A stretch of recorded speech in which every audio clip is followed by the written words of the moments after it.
मुंशी प्रेमचंद के कालजयी कृति मानसरोवर से तावान कहानी का वाचन आपके समक्ष श्रद्धावनत भाव से प्रस्तुत है। छकौड़ी लाल ने दुकान खोली और कपड़े के थानों को निकाल निकाल कर रखने लगा कि एक महिला दो स्वयं सेवकों के साथ उसकी दुकान छेकने आ पहुंची। छकौड़ी के प्राण निकल गए। महिला ने तिरस्कार करके कहा, क्यों लाला, तुमने सील तोड़ी डाली ना? अच्छी बात है, देखे तुम कैसे एक गिरह कपड़ा भी बेच लेते हो। भले आदमी, तुम्हें शर्म नहीं आती कि देश में यह संग्राम छिड़ा हुआ है और तुम विलायती कपड़ा बेच रहे हो? डूब मरना चाहिए। औरतें घर तक घरों से निकल पड़ी हैं, फिर भी तुम्हें लज्जा नहीं आती? तुम जैसे कायर देश में न होते तो उसकी यह अधोगति न होती। छकौड़ी ने वास्तव में कल कांग्रेस की सील तोड़ डाली थी। यह तिरस्कार सुनकर उसने सिर नीचा कर लिया। उसके पास कोई सफाई न थी, कोई जवाब न था। उसकी दुकान बहुत छोटी थी, लहने पर कपड़े लाकर बेचता था और यही जीविका थी। इसी पर वृद्ध माता, रोगिणी स्त्री और 5 बेटे बेटियों का निर्वाह होता था। जब स्वराज्य संग्राम छिड़ा और सभी बजाज विलायती कपड़ों पर मोहरें लगवाने लगे तो उसने भी मोहर लगवा ली। 10-5 थान स्वदेशी कपड़ों के उधार लाकर दुकान पर रख लिए, पर कपड़ों का मेल न था, इसलिए बिक्री कम होती थी। कोई भूला भटका ग्राहक आ जाता तो रुपया 8 आने की बिक्री हो जाती। दिन भर दुकान में तपस्या की सिकर के पहर रात को लौटते हो जाता। गृहस्थी का खर्च इस बिक्री से क्या चलता। कुछ दिन कर्ज वर्ज लेकर काम चलाया गया। फिर गहने बेचने की नौबत आ गई और यहाँ तक कि अब घरों में कोई ऐसी चीज़ न बची जिससे 2-4 बार महीने में पेट का भूत सिर से टाला जाता। उधर स्त्री का रोग असाध्य होता जाता था। बिना किसी कुशल डॉक्टर को दिखाए काम न चल सकता था। इसी चिंता में डूबा उतरा रहा था कि विलायती कपड़े का एक ग्राहक मिल गया जो एक मुश्त 10 रुपए का माल लेना चाहता था। इसी प्रलोभन को वह न रोक सका। स्त्री ने सुना तो कानों पर हाथ रखकर बोली, मैं मुहर तोड़ने को कभी न कहूँगी। डॉक्टर तो कुछ अमृत पिला देगा ना। तुम नक्कू क्यों बने? बचना होगा बच जाऊंगी, मरना होगा मर जाऊंगी, बेआबरुआई तो न होगी। मैं जी कर ही घर का क्या उपकार कर रही हूँ और सबको दिख कर रही हूँ। देश को स्वराज्य मिले, लोग सुखी हों, बला से मैं मर जाऊंगी। हजारों आदमी जेल जा रहे हैं, कितने घर तबाह हो गए, तो क्या सबसे ज़्यादा प्यारी मेरी ही जान है? पर छकौड़ी इतना पक्का न था। अपना बस चलते वह स्त्री को भाग्य के भरोसे न छोड़ सकता था। उसने चुपके से मोहर तोड़ डाली और लागत के दामों 10 रुपए के कपड़े बेच लिए। अब डॉक्टर को कैसे ले जाए? स्त्री से क्या पर्दा रखता?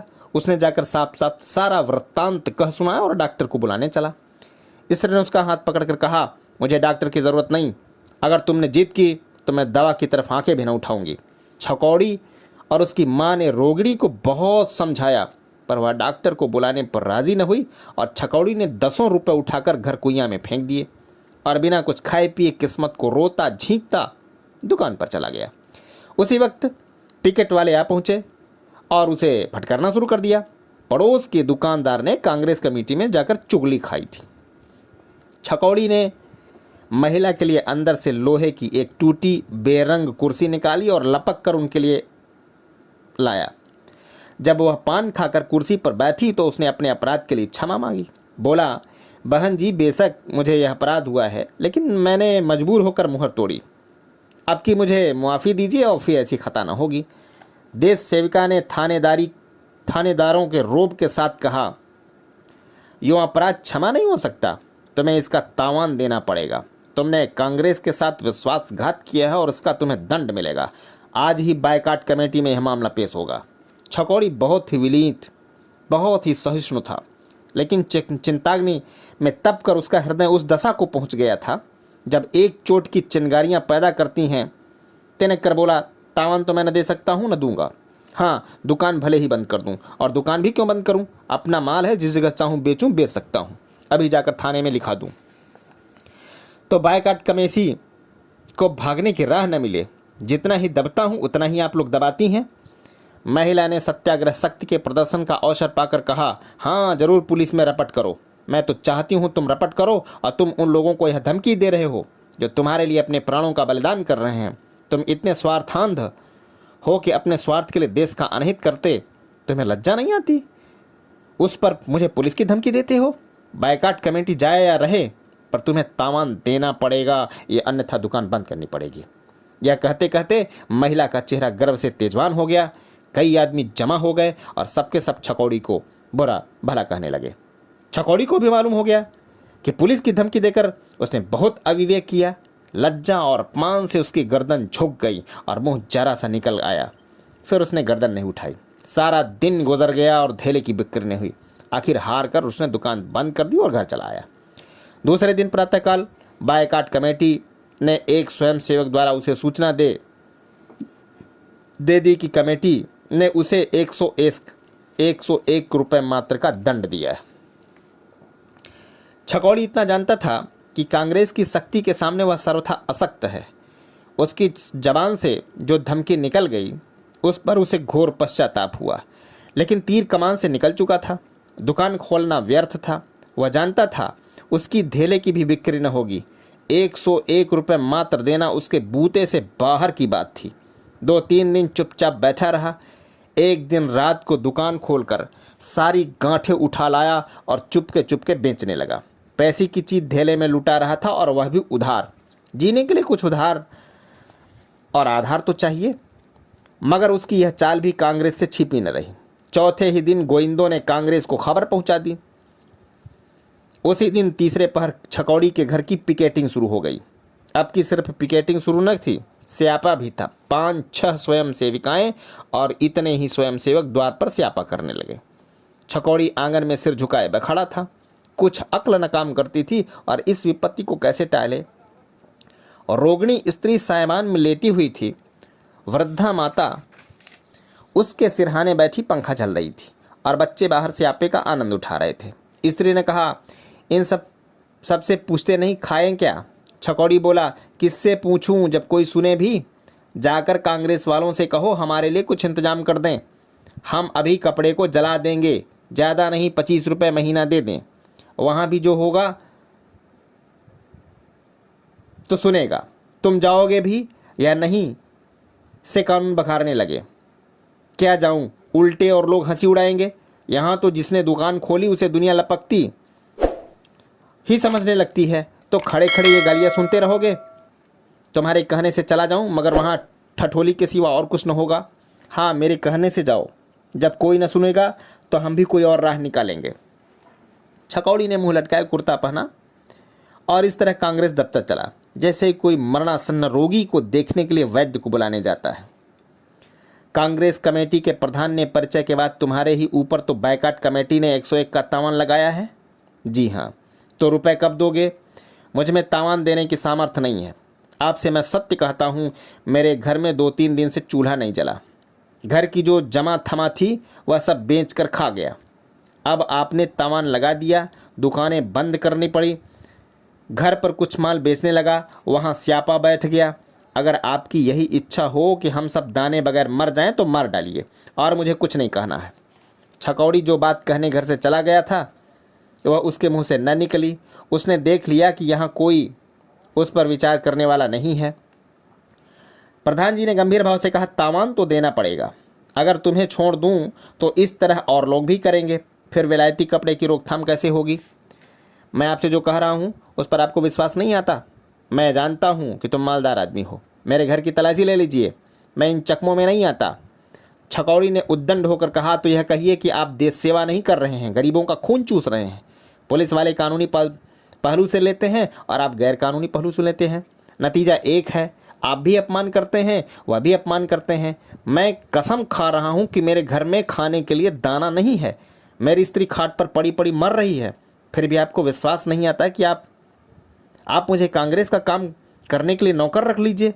25 रुपये महीने दीजिएगा। इससे ज़्यादा अपनी गरीबी का और क्या प्रमाण दूं? अगर मेरा काम संतोष के लायक ना हो तो 1 महीने के बाद मुझे निकाल दीजिएगा। यह समझ लीजिए कि जब से मैं आपकी गुलामी करने को तैयार हुआ हूं तो इसलिए कि मुझे दूसरा कोई आधार नहीं है। हम व्यापारी लोग अपना बस चलते किसी की चाकरी नहीं करते। जमाना बिगड़ा हुआ है, नहीं 101 के लिए इतना हाथ पाँव न जोड़ता। प्रधान जी हंसकर बोले, क्या तुमने नई चाल चली? चाल नहीं चल रहा हूँ, अपनी विपत्ति कथा कह रहा हूँ।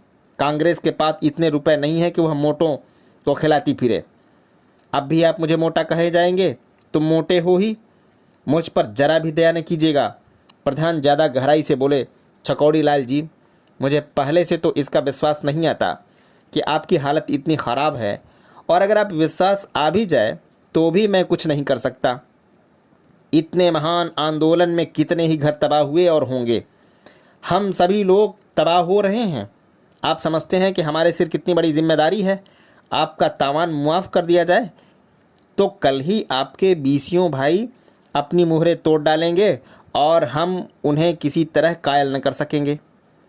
आप गरीब हैं, लेकिन आपके सभी भाई तो गरीब नहीं हैं। तब तो सभी अपनी गरीबी के प्रमाण देने लगेंगे। मैं किस किस की तलाशी लेता फिरूंगा। इसलिए जाइए, किसी तरह रुपए का प्रबंध कीजिए और दुकान खोलकर कारोबार कीजिए। ईश्वर चाहेगा तो वह दिन भी आएगा जब आपका पूरा नुकसान पूरा हो जाएगा। छकौड़ी घर पहुंचा तो अंधेरा हो गया था। अभी तक उसके द्वार पर स्यापा हो रहा था। घर में जाकर स्त्री से बोला, आखिर वही हुआ जो मैं कहता था। प्रधान जी को मेरी बातों पर विश्वास नहीं हुआ। स्त्री का मुरझाया हुआ बदन उत्तेजित हो उठा। उठ खड़ी हुई और बोली, अच्छी बात है, हम उन्हें विश्वास दिला देंगे।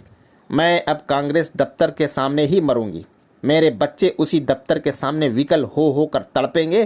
कांग्रेस हमारे साथ सत्याग्रह करती है तो हम उसके साथ सत्याग्रह करके दिखा देंगे। मैं इसी मरी हुई दशा में भी कांग्रेस को तोड़ डालूंगी।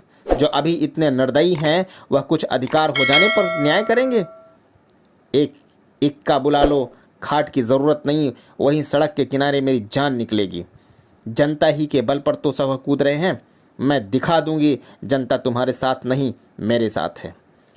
इस अग्निकुंड के सामने छकौड़ी की गर्मी शांत हो गई। कांग्रेस के साथ इस रूप में सत्याग्रह करने की कल्पना से ही वह कांप उठा। सारे शहर में हलचल पड़ जाएगी। हजारों आदमी आकर यह दशा देखेंगे। संभव है कोई हंगामा ही हो जाए। यह सभी बातें इतनी भयंकर थी कि छकौड़ी का मन कातर हो गया।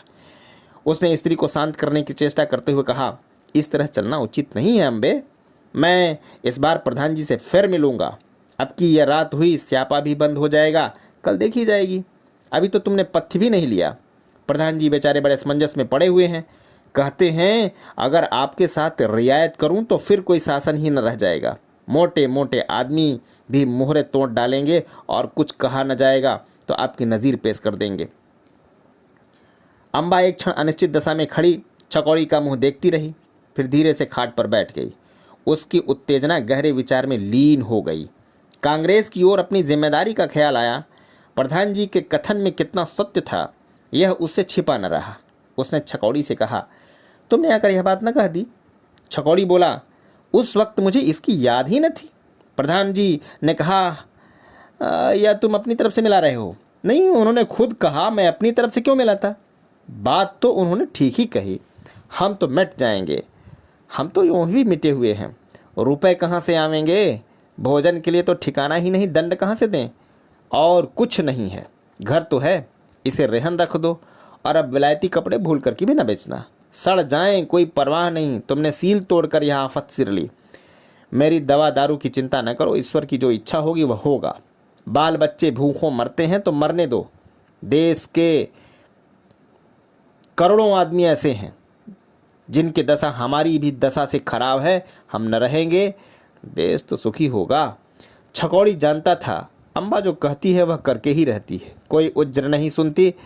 वह सिर झुकाए अम्बा पर झुंझलाता हुआ घर से निकल करके महाजन के घर की ओर चला। जय हिंद, जय भारत।